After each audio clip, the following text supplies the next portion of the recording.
अस्सलाम वालेकुम दोस्तों ड्रामा सीरियल आपा शमीम की आने वाली किस्त में हम देखेंगे कि मुर्तज़ा अपनी वालदा को जब कशफ के बारे में बताता है और उनसे कहता है कि वो कशफ के घर उसका रिश्ता लेकर जाएं, तो मुर्तज़ा की वालदा को ये सुनकर बहुत ही ज़्यादा अफसोस होता है, क्योंकि वो तो चाहती हैं कि उनका बेटा एक कामयाब डॉक्टर बने और वो अब अपने मकसद को भूलकर शादी करना चाहता है। और मुर्तज़ा की वालदा इस वक्त मुर्तज़ा की शादी के लिए बिल्कुल भी तैयार नहीं है, इसलिए वो कशफ के घर रिश्ता लेकर जाने से इनकार कर देती हैं। आखिर मुर्तज़ा कशफ को मैसेज भेजता है कि वो कशफ से शादी नहीं कर सकता, और ये सुनकर सबको बहुत ज्यादा दुख होता है और कशफ के सर पर तो दुख का पहाड़ ही गिर पड़ता है। उसने तो कभी सोचा भी नहीं था कि मुर्तज़ा ऐसा भी कर सकता है, और इसी दुख से रो रो कर कशफ की हालत खराब हो जाएगी। तो कशफ की वालदा उसकी हालत देखकर बहुत ज्यादा परेशान हो जाएंगी और उससे कहेंगी कि ये क्या हालत बना रखी है तुमने कशफ, ऐसा लग रहा है जैसे कोई मर गया हो।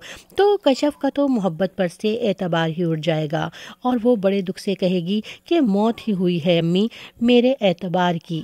कशफ के वालिद भी सूरत हाल से बहुत ज़्यादा परेशान हो जाएंगे और कशफ की वालदा से कहेंगे कि तुम जल्द से जल्द किसी से इसके रिश्ते की बात करो, इसे जो कुछ भी करना है तो अपने घर जाकर करे।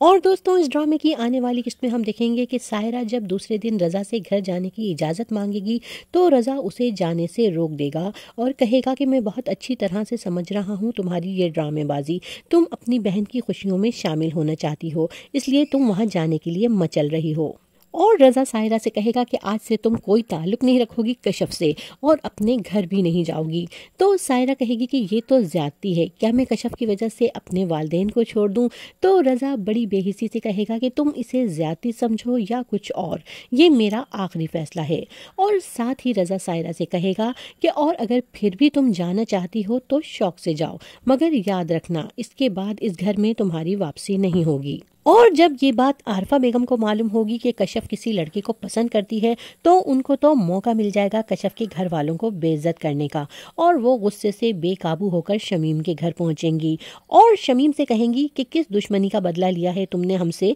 जो हमारा इस घर में रिश्ता करवा दिया। तो शमीम हैरानी से कहेगी कि चचा तो बहुत ही नेक और शरीफ आदमी है, जिस पर आरफा बेगम कहेंगी कि नेक लोगों की बेटियां इस तरह चक्कर नहीं चलाती, मुझे तुम्हारे खानदान की असलियत बहुत अच्छी तरह समझ में आ चुकी है और अब हमसे किसी अच्छाई की उम्मीद मत रखना। और अब तो शमीम को भी मौका मिल जाएगा अपने दिल की भड़ास निकालने का, और शमीम कशफ के घर जाएगी और अपने चाचा चाची को खूब बातें सुनाएगी कि आपकी बेटी की वजह से हम पहले ही पता नहीं क्या क्या भुगत रहे हैं, बस अब हमें मजीद जिल्लत बर्दाश्त करने की हिम्मत नहीं है, आज से हमारा आपसे हर रिश्ता हर ताल्लुक खत्म। और कशफ के वालिद शमीम की ये सब बातें सुनकर दिल पकड़कर रह जाएंगे और उनकी तबीयत खराब हो जाएगी और फिर उनको जल्दी से हॉस्पिटल लेकर जाएंगे और इनकी इस हालत का जिम्मेदार भी कशफ को ही ठहराया जाएगा।